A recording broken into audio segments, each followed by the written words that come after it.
So ముఖ్యంగా ఈ రోజు గురించి మాట్లాడుకుంటే శ్రీనివాస్ గారు మా పార్టీలోకి రావడం మాకు చాలా ఆనందంగా ఉంది. ఎందుకంటే శ్రీనివాస్ గారి వల్ల డైరెక్ట్గా కానీ ఇండైరెక్ట్గా కానీ ఇక్కడ ఒక 70,000 మంది కుటుంబాలకి ఏదో ఒక రకమైన సహాయం అందింది. అటువంటి వ్యక్తి ఈరోజు మా పార్టీలోకి వచ్చి ఈ డిస్టిక్ని ముందుకు తీసుకెళ్ళడానికి ఆయన ఎంత సహాయం ఆయన చేసుకుంటూ ఎంతో ఇది శ్రమ పడుతున్నారు. దాన్ని మేము మనస్ఫూర్తిగా అందరం కలిసి మా పార్టీ తరఫున అందరికీ ఆయనకి ఆల్ ద బెస్ట్ చెప్తున్నాము. రేపు రాబోయే కొత్తగూడెం నియోజకవర్గం నుంచి కూడా ఆయనే పోటీలో ఉండబోతున్నారు.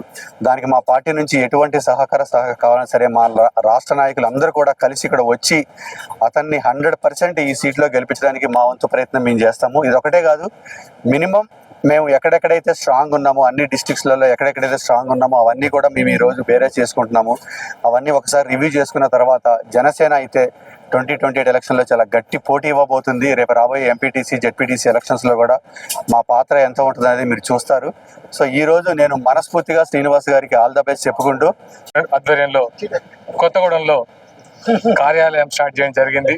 నెల గడవక ముందే మేము జనసేన రాష్ట్ర కార్యాలయం తెలంగాణలో ఓపెన్ చేసి ఇది కొత్తగూడెం నుంచి మా ప్రణాళిక స్టార్ట్ చేస్తున్నాము.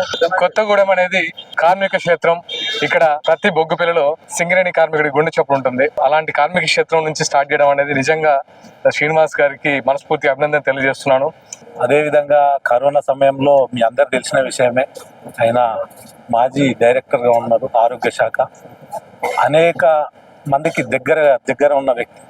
అదేవిధంగా మేము ఇక్కడ భద్రాచలం ఏదైతే రాముడు ఇక్కడ ఉన్నాడో ఇక్కడ నుంచి మా రాజకీయ రంగ ప్రవేశం ఇక్కడ నుంచి మొదలవుతుందని మేము ఆ శ్రీరాముని కోరుతున్నాం. ఎందుకంటే గెలుపు దశగా ఇక్కడ నుంచి మొదలు పెట్టాలని మా ఆలోచన. అదేవిధంగా అయితే సింగరేణి కార్మికులు ఎక్కువ శాతం ఇక్కడ చుట్టుపక్కల ఉండే వాళ్ళు ఉంటారు. వాళ్ళ కష్టం అంతా ఇంత కాదు. ఎందుకంటే వాళ్ళ సంపద సృష్టించే వ్యక్తులు వాళ్ళు, ఆ కార్మికులు. వాళ్ళని మేము ఎప్పుడు దృష్టిలో పెట్టుకుంటాం. గతంలో కూడా జనసేన అధినేత శ్రీ పవన్ కళ్యాణ్ గారు వచ్చినప్పుడు వాళ్ళ కష్టాలు తెలుసుకున్న వ్యక్తి. ఆయనకు ఒక ఆలోచన ఉంది, వాళ్ళకి ఏ రకంగా మనం సేవ చేయాలనేది. ఆ ఆలోచనని ముందుకు తీసుకెళ్తారని నేను శ్రీనివాస్ గారి ద్వారా తెలియజేస్తున్నాను. ఎందుకంటే మీ అందరికీ తెలుసు, గౌరవనీయులు మా జనసేన పార్టీ అధ్యక్షులు పవన్ కళ్యాణ్ గారి నాయకత్వంలో నేను జనసేన పార్టీలో గత జూన్ నెల 3వ తారీఖున జాయిన్ అవ్వడం జరిగింది.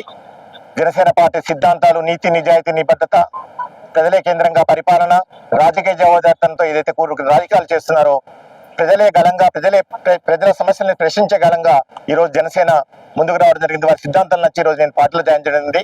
దానిలో భాగంగా మొత్తం తెలంగాణ రాష్ట్రంలో జనసేనని బలోపేతం చేసే దిశగా, జనసేనని ఒక ప్రత్యామ్నాయ రాజకీయ శక్తిగా నడిపించే దిశగా మా పవన్ కళ్యాణ్ గారు, మా జనసేన అధ్యక్షులు ఆదేశించడం జరిగింది. దానిలో భాగంగా మా రాష్ట్ర స్థాయి నాయకులందరూ కూడా ఈరోజు జనసేన ఆత్మీయ కార్యకర్తల సమావేశానికి ఈరోజు రావడం జరిగింది.